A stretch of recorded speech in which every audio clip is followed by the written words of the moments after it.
masih semangat aja itu sudah dapat pahala yang banyak. Apalagi memang kita qoma Ramadan dan shoma Ramadan. Itulah kemuliaan bulan Ramadan, yaitu syahrul mubarakah, bulan penuh berkah, syahrul maghfirah, dan juga syahrul ada sebut namanya bulan Ramadan syahrul Quran. Syahrul kan? Bukan syahrul kan itu apa Bu? Apa kata ya? Syahrul Quran. Hudan linasi wa bayyinatin minal huda wal furqan. Adanya nuzulul Quran nantinya di 17 Agustus tahun bukan 17 Ramadan. Insyaallah mudah-mudahan kita dengan Ramadan ini dengan Al-Quran keberuntungan bagi kita, dan juga dengan itu kita isilah Ramadan ini dengan tadarus Al-Quran. Insyaallah tadi malam sudah kita mulai tadarus Qurannya Bu. Satu malam nanti insyaallah dapat berapa juz Bu? 5. Satu kali tadarus bisa lah ya, dapat 10 halaman ada dapat. Nah insyaallah dan ditambah lagi nanti juga dengan Qiyam Ramadan. Kalau bisa juga kita baca terjemahan Al-Quran itu.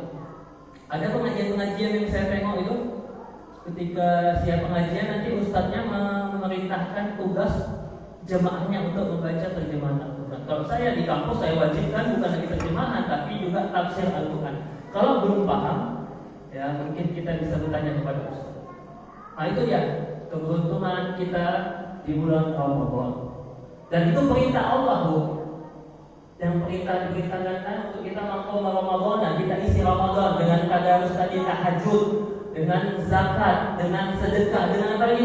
Iktikaf, dengan membantu orang lain, dengan apa lagi? Belajar majelis ilmu kita ini. Dengan apa lagi kita Ramadan?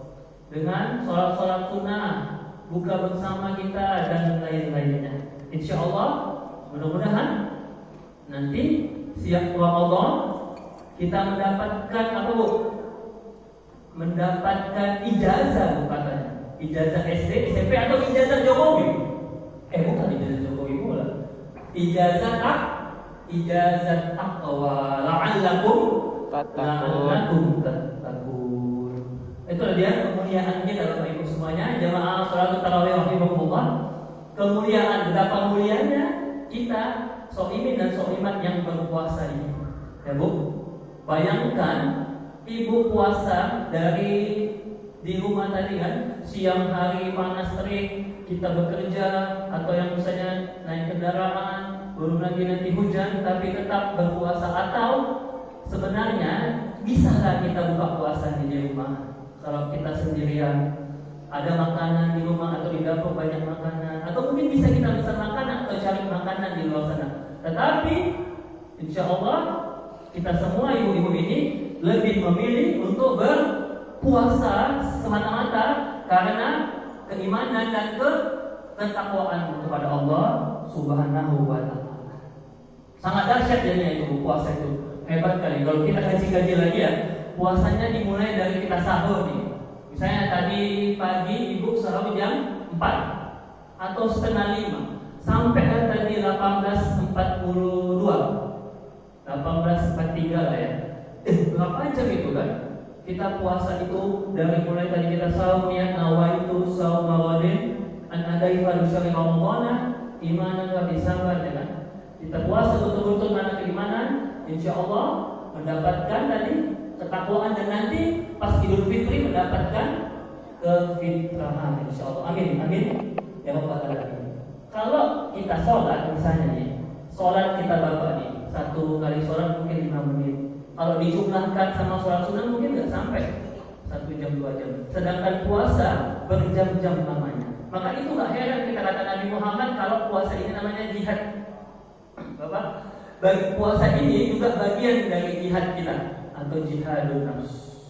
Karena pernah suatu hari, suatu hari Nabi Muhammad perang dari kota Madinah, kemudian Nabi Muhammad mengumpulkan sahabat-sahabatnya. Lalu kemudian Nabi bilang, wahai sahabatku, kita ini sudah perang nih, baru perang nih. Tapi perang kita ini masih perang yang biasa aja, jihadul asghar, perang yang sederhana lah ya. begitu yang standar. Padahal sahabat-sahabat Nabi sudah banyak yang cedera, yang tercucuk, yang tangannya patah, kakinya rusak, berdarah-darah, ditombak badannya, dadanya kena pedang, atau yang sekarang yang meninggal. Hanya saja kejadian itu kata Nabi belum seberapa. Jihad itu masih jihad yang standar. Yang lebih utama lagi adalah jihadun nafs. Itulah dia yang harus kita lakoni. Dimulai kita memiliki nafsu, ketika kita mulai berakal, disitulah kita memerangi ego kita, nafsu kita, nafsu lawwamah, nafsu apa lagi, nafsu angkara, sehingga nantinya nafsu itu menjadilah nafsul mutmainnah. Itu di ayat di baris terakhir kalau ya ayyatuhan nafsul mutmainnah irji'i ila rabbiki radiyatan mardiyah fadkhuli fi ibadi. Jadi nafsunya itu diubah, dikendalikan menjadi nafsu yang tenang, yang damai. Maka Bapak Ibu jamaah salat tarawih yang dimuliakan Allah, marilah kita semangat kita untuk berpuasa. Ya, fight kita lawan, atau kita kendalikan, kita kontrol dan kita redam. Direndam atau kata kuncinya tadi ya, di manage, bukan dihilangkan. Sekali lagi, bukan kita hilangkan atau kita hapus nafsu kita ini. Itulah yang diajarkan Islam. Ada saat-saatnya, ada momen-momennya.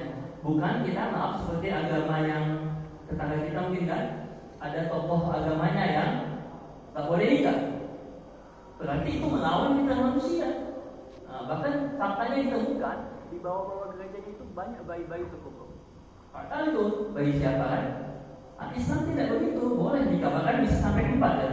Kalau memang mampu bisa dapat. Kalau istri tua merajuk balik ke istri muda. Kalau dua-dua merajuk kawin 3. Sampai begitulah Islam membolehkan, hanya saja ada aturannya. Atau agama yang lainnya, agama sebelum kita itu, yang mana kopi kayak di kopi itu kan mereka diharamkan atau mungkin dilarang nggak boleh makan daging. Ada istilahnya itu apa namanya? Nggak boleh makan daging itu, dia makan sayur aja. Vegetarian kalau masalah.